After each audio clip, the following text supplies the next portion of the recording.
Good morning, guys.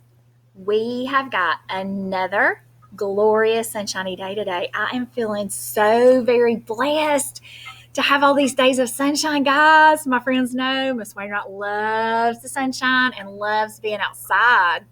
So I'm back outside to do another read aloud today. And I've been trying to pick like a variety of books, like different kinds of books. To keep everybody interested. And the one I chose today is another biography, guys, and it's called Sisters and Champions. Can anybody guess who these sisters are?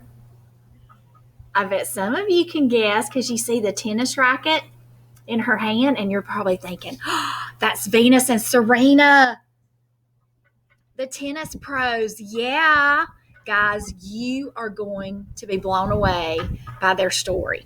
It's an amazing story. This is called Sisters and Champions, the true story of Venus and Serena Williams. And it was written by Howard Bryant, and it's illustrated by Floyd Cooper. I love it. The first time I read it, I was like, oh my wow, that is so incredible.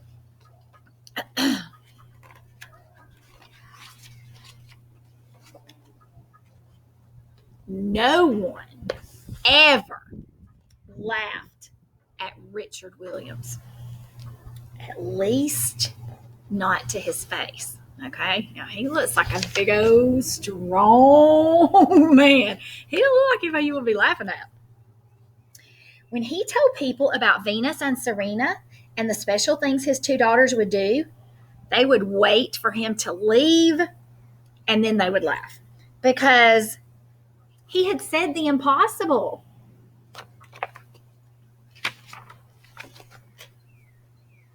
The Williams family lived in Compton, and that's a really tough place to live, guys, out in California. Like it's a rough neighborhood, lots of violence and gangs and stuff. And it was sometimes a scary part of Los Angeles. When Venus and Serena were 4 and 3, Richard bought them tennis rackets, believing tennis treated girls more fairly than other sports. And if his hunch was correct, that his girls would have an athletic advantage that would change the sport forever. Richard didn't know anything about tennis, but it didn't stop him from saying the wildest things. He told everyone his little girls, not one, but both of them, would be champions, and the laughter would start.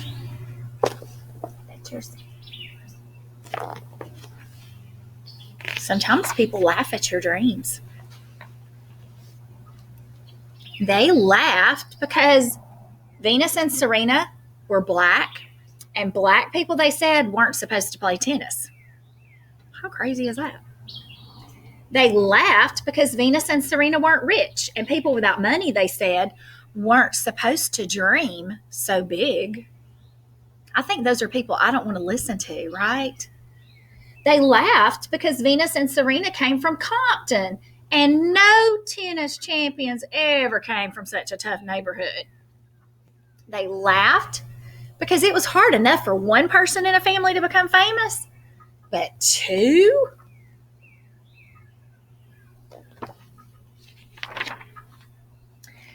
But the sisters' mom and dad said differently. They said the sisters were made of special brown skin and wonderful eyes. They were made of big smiles and bigger hearts. And Miss Wainwright always says your heart is the most important thing. When it came to tennis, a kind of magic is what they had. Their dad would say, "You'll see." The girls were so different from each other. Venus was quiet, competitive, protective, just like a big sister. Serena was forceful, stubborn, and even more competitive, just like a little sister. Yet these sisters were also best friends. I love that. When Venus was 12 and Serena 10, the family moved to Florida so the sisters could focus even more on tennis, and soon a whole new group of people was talking about them. Have you heard about them? Tennis fans would gossip. I think the big sister's name might be Venus. Everyone is saying she's the next American superstar. And get this, someone told me her little sister might be even better.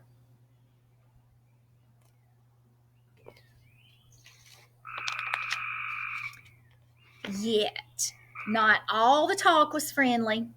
The sisters were different. Their skin was different. Their hair was different. Venus was tall, really tall. And the way the sisters hit the ball, so hard, like the boys, even harder than the boys, was different. In ways big and small, people reminded them of being different every day. Their father wouldn't let his girls play junior tournaments, even though everyone played juniors. He made them focus on school instead. People said Dad was hurting his girls. Dad said he had a plan, that they were a family, and families always stick together.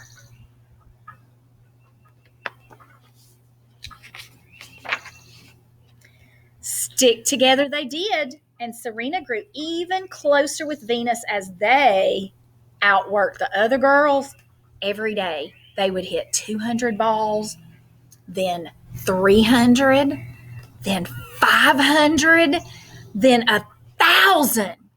Each day the sisters would sweat and sweat. Dad painted a sign for them that read, "If you fail to prepare properly, then you prepare to fail." Sounds pretty smart to me. Sounds like a very true statement. You got to prepare to be successful.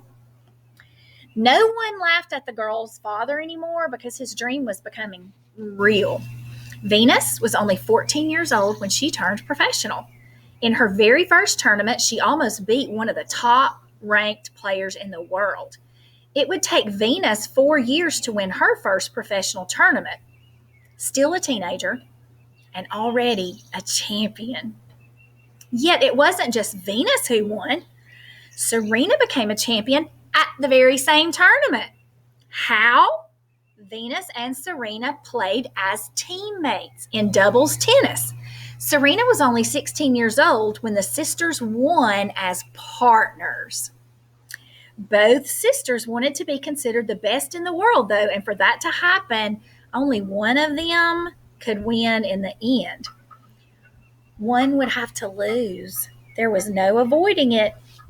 The 1998 Australian Open was the first time they played against each other as professionals.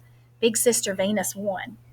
In Rome and Miami the next year, Venus won again and again. Not until Serena turned 18 did she beat Venus for the first time. That had to be hard, like playing against your sister and like your best friend. The girls became young women. Their parents always said they were special, made of magic and big hearts. Soon the sisters dominated the biggest tennis championships in the world: the Australian Open, the French Open, Wimbledon, and the US Open. Venus won Wimbledon 5 times and the US Open twice. Serena would win all 4 tournaments in a row and nickname it the Serena Slam. The sisters were so good, they seemed to lose only to each other. In February 2002, Venus was ranked number 1 in the world. 6 months later, it was Serena's turn to be number 1. It is the only time in history 2 teachers or brothers were ranked first and second in the world. This was another of their father's dreams come true. Still, it hurts so much to play against each other. Neither sister wanted to see the other lose. And when they competed for a championship, Mom and Dad could barely watch it.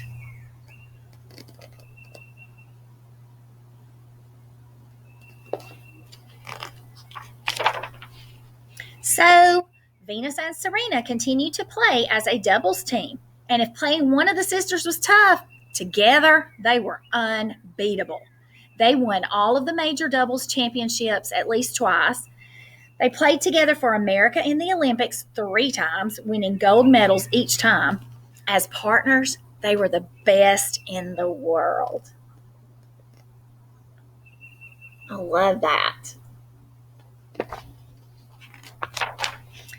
Then Venus began feeling weak. Doctors told her she had a disease, one she would have for the rest of her life. It could appear at any time and steal her energy. People began talking again. Is Venus's career over? Then Serena suffered a foot injury and had problems with her lungs. Doctors said she too might not be able to play tennis anymore. She wound up missing a full year and lost her #1 ranking. People were talking once more. The Williams sisters will never be champions again, they said.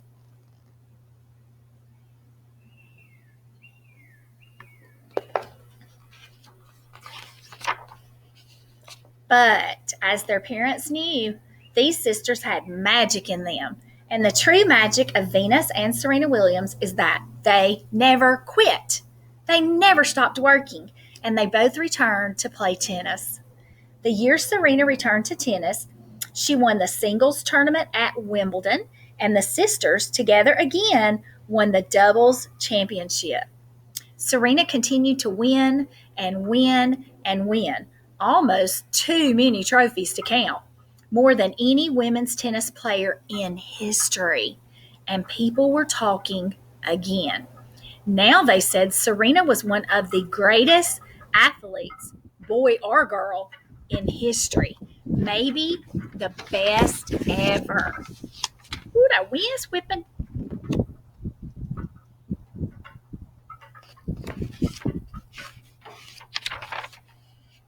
The Williams sisters have a new magic now. Other little girls with special brown skin, wonderful eyes, and big smiles want to play tennis.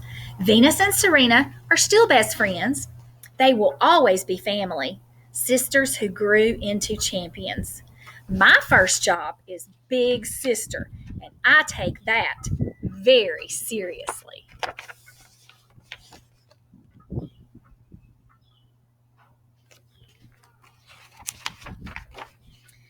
Tennis is just a game, Serena says.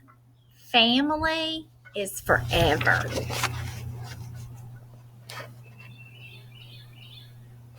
Isn't that an awesome story, guys? I love that their dad spoke those words of belief over them every single day, and he helped them to practice and hit all those balls and prepare to be the champions that they grew up to be. And he didn't let anyone's negative words keep him from believing that his girls were absolutely capable of being champions. I hope you enjoyed that story today. I love you all, and I hope you have a fantabulous day today, guys. See you next time.